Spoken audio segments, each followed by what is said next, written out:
you to tell you that today South Africa is free. Lawo magama awumsamo wezwe awuphahlo ukukhulu kakhulu kumuntu osuke yikhanda lezwe ngaleso sikhathi. Ngakho ke asikwazi ukuthi emveni kwalapho kwase kusungulwa uhulumeni oyintando yeningi kwaze kwaba khona i-court of arm ubungcwele bethu ukuthi kulandwe ngisho amaqhawe emazweni angaphandle. Leyo nto leyo yayitshengisa ngempela ukuthi is a symbol that must never be untouchable. Our government and our country and our politicians have been too comfortable ukuthi bavumele abantu aba-illegal in this country bazenzele umathanda. Bangena bayaphuma, bangena bayaphuma. Ngakho nje basila asizugcina la enkantolo siqonda ngqo kwi-Somalian embassy kanza wethu. Singengakanani siyobashaya singengakanani ayiliwa ngabuningi kodwa iyanqotshwa kanza wethu. Sibonga kakhulu kumfowethu uPhakela njobe khona esuka kwelesehadini ehamba nomfowethu la ufuna emntwini beyobabaza isimbe sehlele emzini wakhe njoba nami lapha abafowethu bafika qala ngishiselwe umuzi. Leyo nto leyo i-symbol of unity ngoba akufuneki sihlakazela udadewethu Mangobese uJacinta usesikoleni uyabhala ama-exam umfowethu uPhakela nathi sonke siyacela ukuthi ama-province onke neNingizimu Afrika yonke isukule asikwazi ukuboshelwa ukugcina umthetho bese sizoboshwa umuntu okuyena owafundisa abantu bonke eNingizimu Afrika ukuthi abaholi bathu wathuka ubaba uJacob Zuma wambiza ngomdlwenguli icala lamgeza uJaji uqeda usizi eMsimango eMaritzburg 2008 washo adeclare ukuthi yonke lento ekhulunywa ngoZuma ayikho ngoku-Amstel. Waphinde wadeclare uJaji eGoli ngo-2006 esasikhona enkantolo ukuthi cha ngempela akadlanga lenkani waphila. Ngakho-ke kubalulekile ukuthi namanje sikusho ukuthi umongameli ophethe wathi ukuthi abambheki wamthuka wathi akanayo inzalo wathi uyimbongolo engazali emthuka ngaphansi eParliament emthuka ngaphandle. Waphinde futhi wazothuka ubaba uCyril Ramaphosa ethi ewabulela abantu eMaritsana. Sasingekho asibonanga kodwa ngeke siphike futhi kodwa akalikho icala elivulile elisho lokho ukuthi uCyril Ramaphosa wakwenza. Ngakho-ke ngithi mina uma inkantolo ingibona nginecala mina entweni engiyenzile yokukhuluma noma leba ngimtshele kwezabhoqo ukunakala kwakhe nokuba isikhwehlela kwakhe njengoba sosithimisa nje la eGoli. Ngicela ukuthi kusukume bonke abaholi asikwazi ukuzosetha i-presidency ngongizwe ngomuntu okuyena owayefunge under oath wamemezela eParliament ukuthi cha useyilunga leParliament yonke into izohamba kumthetho. Njengoba ngisho ngaphansi enkantolo ngithi mina umthetho uphile egazini uhambe nawo ngenyawo uyayina ngisho kwakho ukugcina umthetho ngoba usibonelo sezwe lonke wavotelwa abantu bafunga ngoba uvota ufunga. Ngakho-ke njengamanje ngifuna ukusho kucace ngokungahlonisi ukuthi khababo ngizothatha mina abamelike manje-ke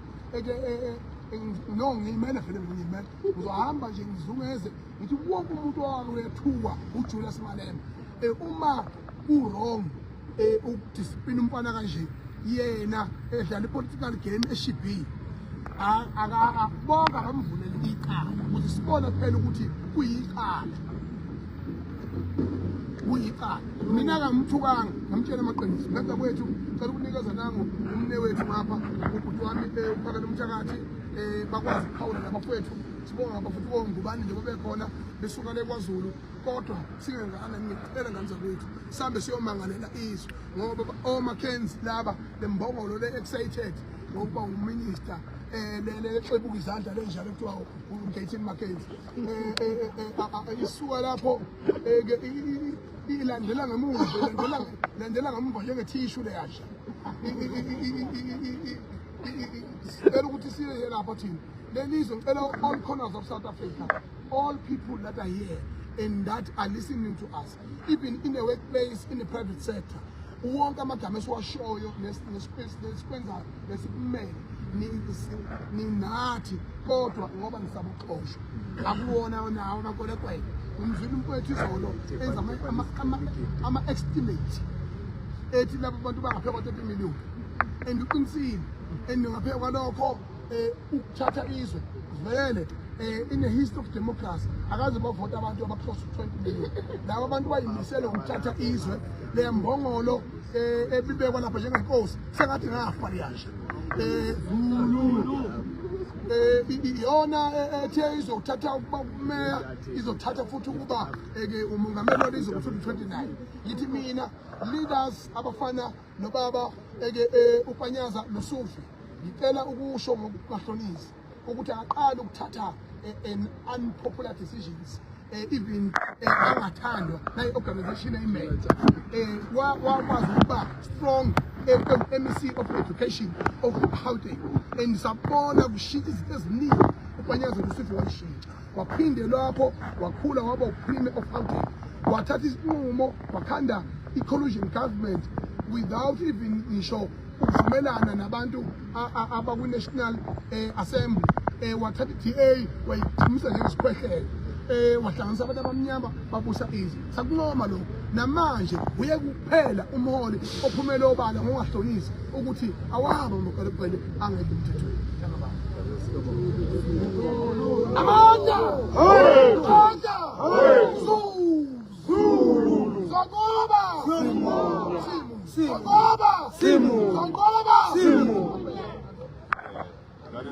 Ngakuzitha siyathokoza kakhulu siyabonga bafowethu kini nonke ephumile nizokweseka umfowethu insizwe esuke endaweni ngokwehlukahlukana siyazi ukuthi phakathi abantu abaningi abakwazi ukuba ingxenye yokweseka umsebenzi abantu bayasebenza bayayigalela ukuthi iziphi insuku abayithathayo ukuze bekhululeke siyabonga kuzo zonke insizwa eziphumile ombomvu nomfazi ogcwele umfowethu ufele emntwini ngiyazi ukuthi ezinye insizwa uma ngenza nomzimba manje basesendleleni bayeza nazo zonke insizwa ezikhona nani nonke nje bafowethu makhosazana osisi bethu abangafuni ukusala abahlale bekhona siyabonga bodadewethu siyabonga bosisi bafowethu siyacela abaholi base South Africa siyacela abaholi umholi nje wase South Africa sicela ukuthi anake into ekhondene nezwe lase South Africa even i-constitution njengoba ithi constitution lapha phakathi ithi South Africa is for all who live in it ngaphandle ibhalwe ukuthi South African Constitution ikhuluma ngabantu base South Africa ayikhulumi ngomuntu ongayena wase South Africa so mangabe i-constitution before it is for all who live in it ibhalwe ukuthi ngaphandle Constitution of South Africa so mayikhuluma ngokuthi for all who live in it ikhuluma ngabantu base South Africa hayi abantu bakwenye indawo so abantu they must stop misinterpreting i-constitution yethu okwesibili kwayona i-constitution sukela manje kuya phambili sizokulwela ukuthi kayishintshe thina bantu balapha eSouth Africa sizokulwela ukuthi umhlaba ubuye ngeqiniso ungesingenzi lento enziwa uMalema afike ethi abantu abathatha umhlaba ebese phindele ethumela i-security company yakhe ukuthi ayobhidlizela abantu emjondolo ngoba siyakwazi lokho ukuthi uyabo so ke asizukuvuma thina ukuthi uMalema athi akudocumentwe ama-illegal foreigners ngoba yena evikela ibhizinisi lakhe elingaphandle kwezwe esingazi noma lelo bhizinisi lisemthethweni yini nalokho elikukhandayo okule kusemthethweni yini njengoba sizwa kuthiwa bakhanda ugwayi la eSouth Africa kugcwele ugwayi ongekho emthethweni so ke asizukuvuma abaholi abazothi ngoba bakwazi ukukhuluma isilungu bese bekhuluma isilungu esikhulu esingaziwa ugogo wasemakhaya ovotayo abantu base South Africa basenkingeni bafowethu njengamanje izwe lithathwe ngabantu bokufika njengoba sibona abantu beyibeka amakhosi bezwa amanzi ngobhoko thina njengamadoda la eSouth Africa asifune kuba bahle kumuntu asizami kuba bahle ngamuntu sifuna ukuba bahle ngezwe lethu ngoba sizele izingane isizathu sokuthi sisukume njengamanje senze nje sicabanga usizi oluzobhekana nezingane zethu indoda ibuka kusasa siyathokoza nabenkosi ngamza ukuthi siyasuka manje sibheka kwi-embassy ngamza kwethu sonke nje sihlangane sonke nifuthi okunye kuvele entaba ngenyanga 500 million osuka la ngithi ukubona ukuthi amakuchukuchu lawa amaSomalia namaPakistani imali emount of flux swapa uyothenga khona ayi abakuzwa kahle bafuna ibe ucash and imali ucash ayikho traceable bayithatha yonke leyo mali leyo sekuvelile ukuthi kuphuma 500 million njalo ngenyanga and umnotho uya ngukuyo uyawa kwenziwa yonke into umdoti ke nithule ngathi ukuthi izwe lethu lifike kanjeni yabona hlulekela ugovernment hlulekela ama-political organization thina-ke njengamalungu phakathi solulwela size kuze siphelele ngoba ngeze sihluleke ngapha kwethu asiye khona mafethu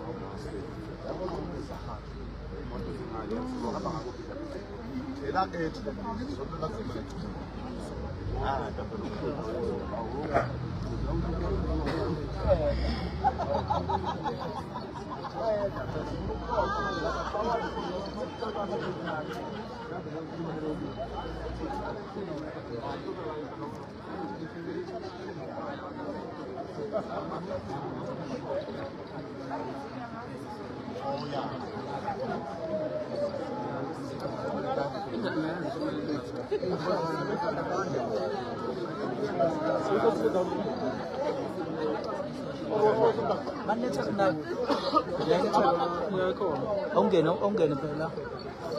awuseshe ukuthi